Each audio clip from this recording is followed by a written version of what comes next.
బంధువులారా, నేను మీ వినాయక స్వామిని మాట్లాడుతున్నాను. సెప్టెంబర్ 7వ తారీఖున భూలోకానికి వస్తున్నాను.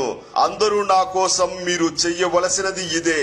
నన్ను బంకమట్టితో చేసిన ప్రతిమతో పూజించండి. ప్రకృతికి హాని కలిగించే ఎటువంటి చర్యలు తీసుకోవద్దు. అప్పు చేసి నా పండగ చేసుకోవద్దు. నీ శక్తి కొలది నన్ను పూజించు చాలు.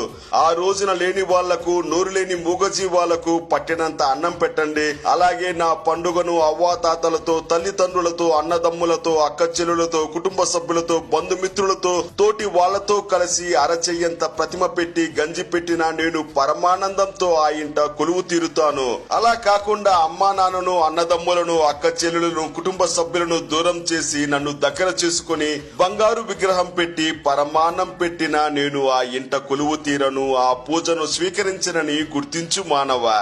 ప్రకృతికి హాని కలిగించవద్దు. విపత్తులను కొని తెచ్చుకోవద్దు. వింటివి కదా మానవా, ఇక ఆచరించు. సర్వే జన సుఖినో భవంతు.